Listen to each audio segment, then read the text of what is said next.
Halo semuanya, selamat datang di podcast kita, tempat ngobrol santai tentang sejarah. Gue Torik. Gue Dimas.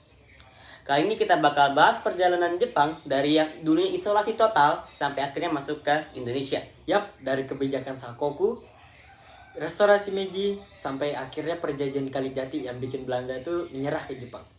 Langsung aja kita mulai ya. Ya.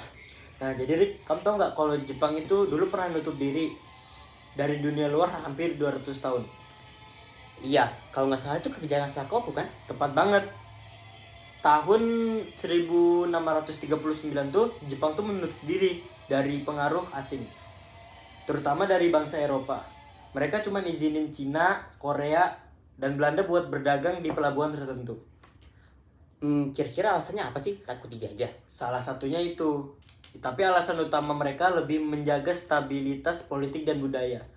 Mereka nggak mau tuh agama Kristen menyebar luas dan mempengaruhi rakyatnya. Kayaknya gue pernah baca buku deh.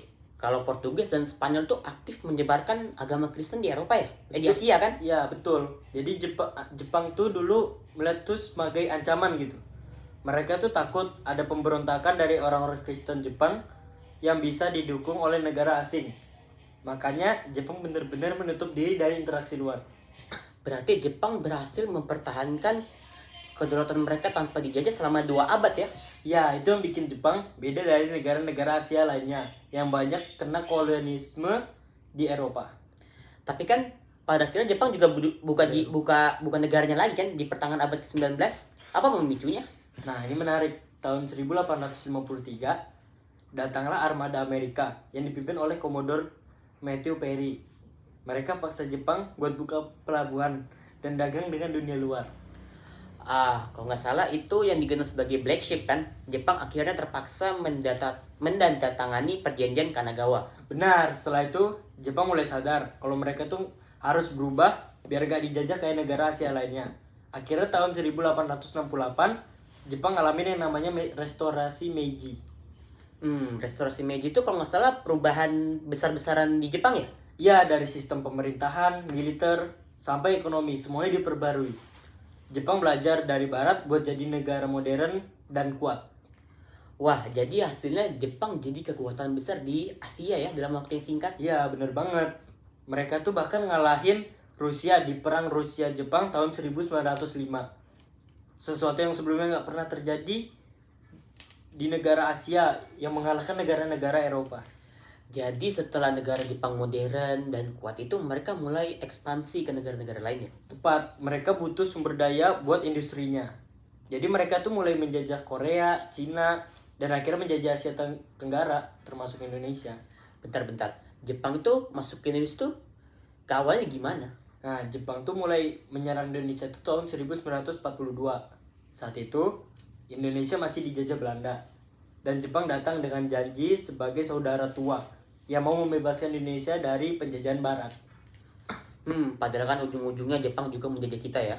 Betul, mereka tuh bukan mau membebaskan, tapi ingin menguasai sumber daya Indonesia buat kepentingan perang mereka. Oh iya, gue pernah dengar tentang perjanjian Kalijati. Itu Belanda pas resmi menyerah ke Jepang kan? Iya, jadi setelah itu Jepang tuh berhasil mengalahkan Belanda dalam waktu singkat, tepatnya pada 8 Maret 1942. Mereka mengadakan perundingan di Kalijati, Subang, Jawa Barat. Dan di sana itu ada jenderal dari Belanda yang siapa sih namanya, Terporten ya, Ya. yang akhirnya menandatangani perjanjian Belanda menyerah ke Jepang tanpa syarat. Betul, sejak saat itu Indonesia resmi dikuasai Jepang dan masa penjajahan Belanda pun berakhir. Cepat juga ya Jepang menjatuhkan Belanda. Padahal Belanda menjajah negara kita selama kurang lebih 300 tahun loh. Ya, ini menunjukkan betapa kuatnya militer Jepang pada saat itu. Gokil sih. Perjalanan Jepang dari isolasi total sampai jadi kekuatan besar di Asia itu benar-benar menarik. Iya, bener banget. Dari negara tertutup lalu jadi negara modern. Kemudian jadi penjajah di Asia. Perubahan yang luar biasa yang singkat kan? Oke, segitu dulu obrolan kita hari ini ya. Kalau kalian suka, kasih rating yang bagus dan tetap tonton podcast-podcast kita. Oke, thank you. Thank you, love you.